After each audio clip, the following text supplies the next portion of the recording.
Bonjour à tous. Aujourd'hui, nous commençons notre parcours d'une semaine sur la sainteté avec nos trois intervenants et nous recevons aujourd'hui le Père Guy-Emmanuel Cariot, recteur de la basilique d'Argenteuil et exorciste qui va nous expliquer comment reconnaître le mal et s'en couper.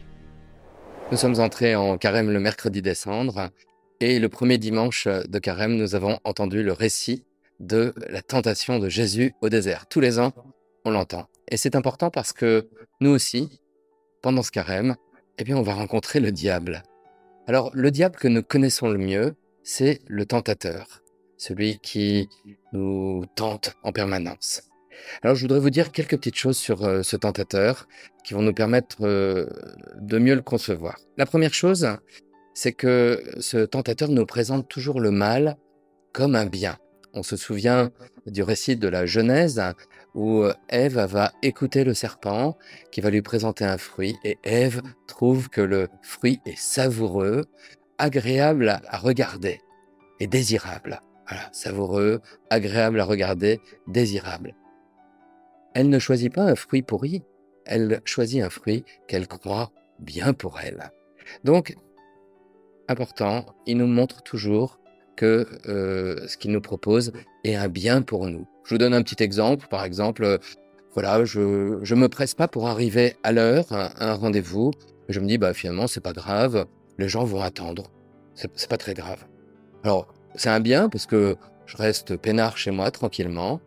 Et puis, en fait, ça risque quand même de blesser quelqu'un. Ou alors, on va prendre des images alimentaires, ça parle à tout le monde. Je me resserre 2 fois d'un aliment et puis je laisse les autres sans rien.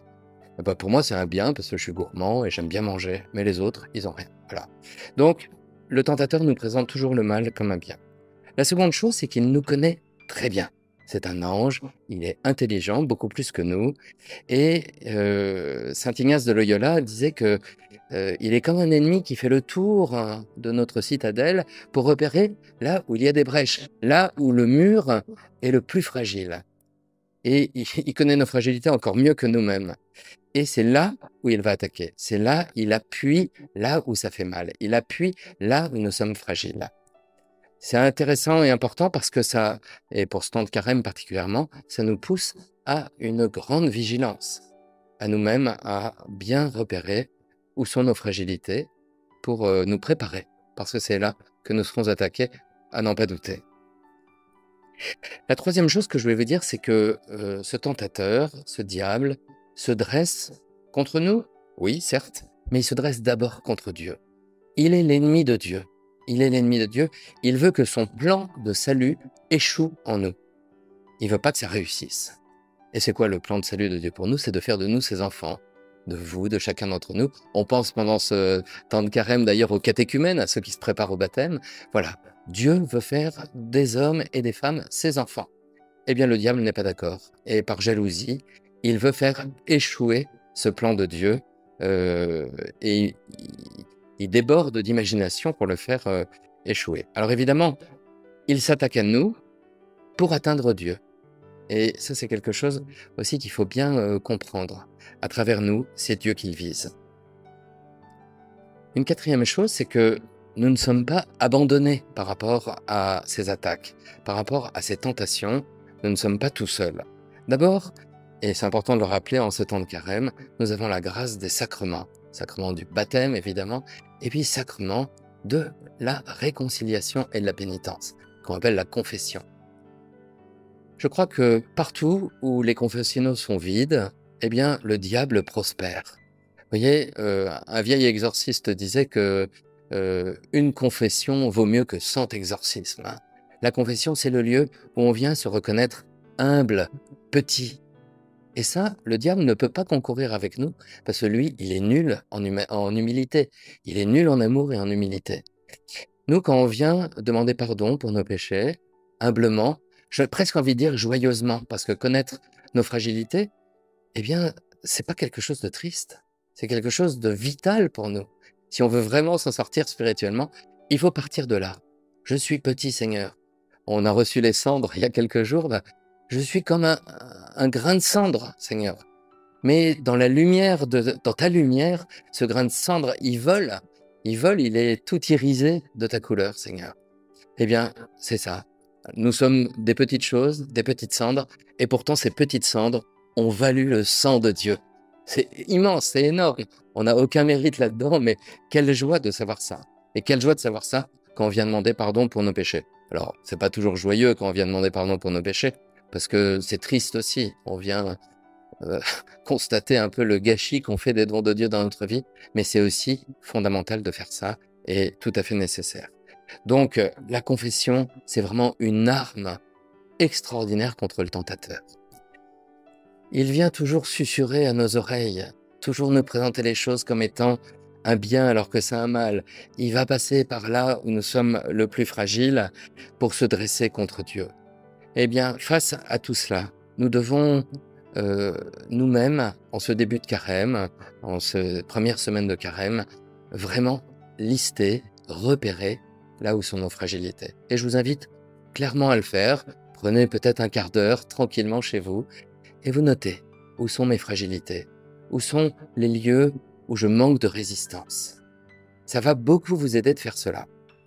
Et puis, il y a aussi une autre chose qu'il faut faire, c'est apprendre à fuir les tentations. C'est-à-dire, peut-être que les lâches sont les vainqueurs, en fait. Il faut que nous soyons capables de quitter vraiment les lieux de nos fragilités pour pouvoir résister beaucoup mieux, en fait. Et quand nous voyons vraiment ces lieux de fragilité, pouvoir appeler aussi l'onction du Saint-Esprit dessus. Parce que c'est à partir de nos fragilités, à partir de l'humilité de notre vie, que le Seigneur peut faire quelque chose. Il résiste aux orgueilleux, dit la Bible. Alors, au contraire, il élève les humbles. Présentons-nous dans ce carême comme des pauvres pécheurs. On a besoin de la miséricorde de Dieu. On a besoin de son amour et c'est la meilleure résistance, c'est la meilleure manière de lutter contre tout ce qui nous lie, tout ce qui nous relie au mal. Parce que des liens, on peut en avoir plusieurs, des liens liés au péché, des liens liés à la sorcellerie, des liens liés aux ténèbres. Voilà. Eh bien, terminez les ténèbres. Nous sommes enfants de Dieu. On a été baptisés. Nous sommes enfants du Père, frères ou sœurs de Jésus-Christ, temple du Saint-Esprit, enfants bien-aimés de la Sainte Vierge, frères de tous les saints, protégés par les anges et les archanges, protégés par la puissance de l'Église catholique. Quelle immense joie, chers frères et sœurs, de nous savoir ainsi entourés. Donc, n'ayez pas peur, ce carême commence, il va terminer autour du feu pascal, dans une immense joie, que le Seigneur vienne brûler toutes nos tentations. Et pour terminer, j'aimerais vous lire une prière qui peut vraiment nous aider pendant ce carême. Je me coiffe du casque du salut pour habiter la grâce victorieuse de mon baptême et la rayonner autour de moi auprès de tous.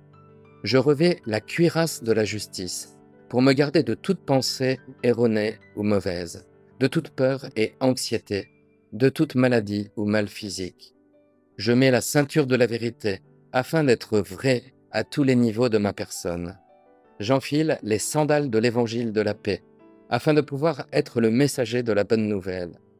Je saisis d'une main le bouclier de la foi pour éteindre les traits enflammés de l'ennemi et de l'autre main l'épée de l'Esprit Saint, la parole de Dieu, pour avancer fermement à sa lumière. Amen. Pour aller plus loin, le père Guy-Emmanuel Cario a écrit un livre, La citadelle imprenable, aux éditions MAM, où il propose une méthode très simple pour identifier les lieux de souffrance et de péché dans sa vie et comment obtenir la libération. Un bel outil pour le combat spirituel qui va nous guider sur chaque aspect de notre vie. Vous pouvez le trouver dans la librairie de MAM Édition, en lien pour les auditeurs de Catoglade et en tapant mamédition.com pour les auditeurs de Radio Maria. Je rappelle le titre, La citadelle imprenable. D'autres livres vous seront proposés afin de nourrir votre foi tout au long de ce carême. Demain, nous retrouverons le père Guy-Emmanuel Cario qui nous donnera une méthode pour résister à la tentation.